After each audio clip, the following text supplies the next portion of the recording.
नागपुर में भाजपा विधायक आशीष देशमुख ने महायुति में विपक्षी विधायकों को शामिल करने के मुद्दे पर बड़ा बयान दिया है। उन्होंने कहा कि ऑपरेशन टाइगर सफल रहा है और देश हित में महायुति को सांसदों की जरूरत थी, लेकिन अब स्थिति अलग है। उनके अनुसार महायुति के पास पहले से ही 240 से अधिक विधायक हैं, इसलिए अब विपक्षी दलों के विधायकों को शामिल करने की आवश्यकता नहीं है। देशमुख ने कहा कि यदि महाविकास अघाड़ी के और विधायक महायुति में आते हैं तो गठबंधन के भीतर विधायकों की संख्या और बढ़ जाएगी। इससे भविष्य में राजनीतिक संतुलन बनाए रखना चुनौतीपूर्ण हो सकता है। उन्होंने संकेत दिया कि संख्या बढ़ने से संगठनात्मक और राजनीतिक स्तर पर नई समस्याएं खड़ी हो सकती हैं। भाजपा विधायक ने यह भी कहा कि विधायकों की भीड़ बढ़ने से विकास निधि के वितरण और आगामी चुनाव में टिकट बंटवारे को लेकर संघर्ष बढ़ सकता है। उनके इस बयान को एकनाथ शिंदे के लिए एक प्रत्यक्ष सलाह के रूप में देखा जा रहा है, जिसमें उन्होंने संकेत दिया है कि अब विधायकों को जोड़ने के लिए किसी नए ऑपरेशन की जरूरत नहीं है।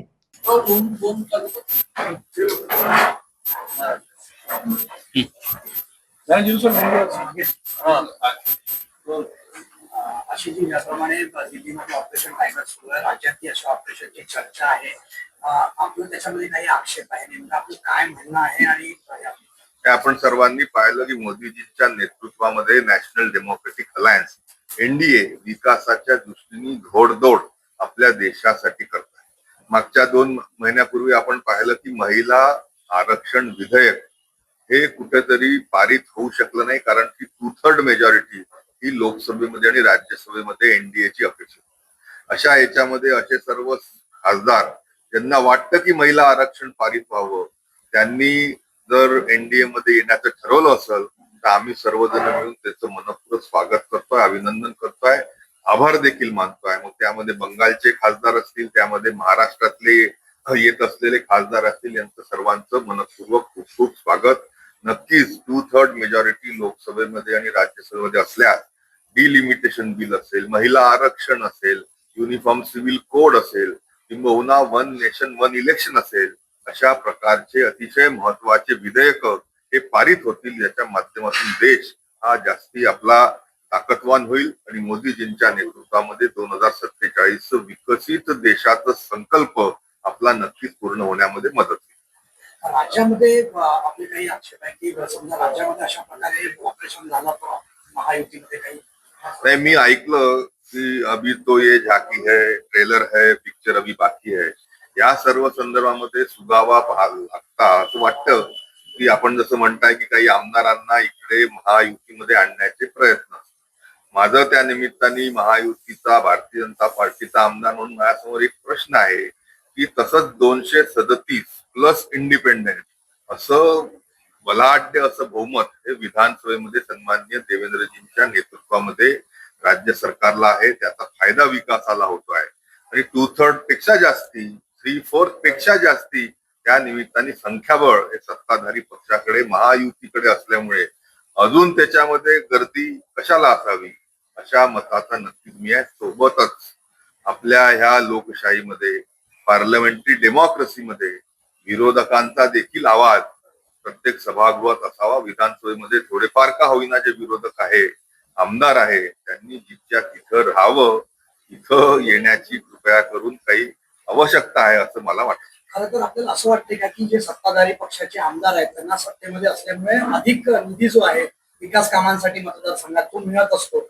अधिकचे आमदार आल्यानंतर तो वाटा साधारणपणे कमीच होणार, तर असं काही तुम्हाला वाटतंय का? भीती किंवा चिंता त्यामुळे असं आपण म्हणतोय? अनावश्यक गर्दी अति तिथे माती असं जे म्हणतात ती कशाला हवी? शेवटी विकासाच्या निधीमध्ये विभागणी अजून जास्ती कशाला हवी?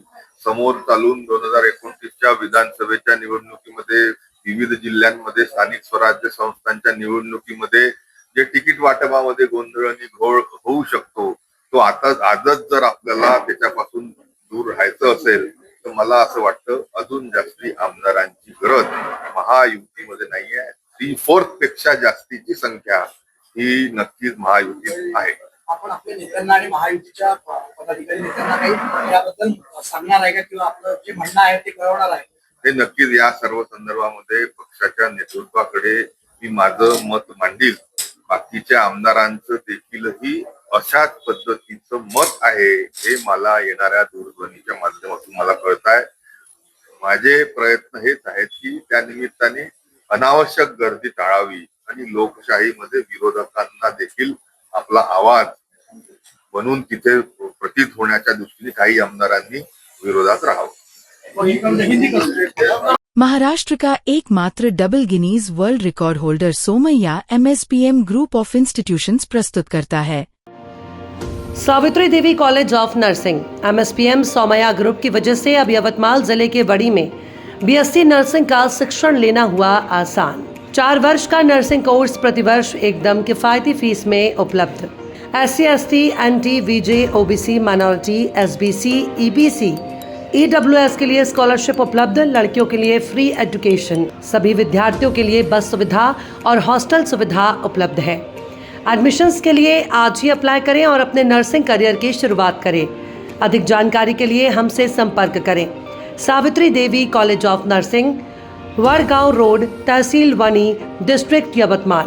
Contact number 9800003961।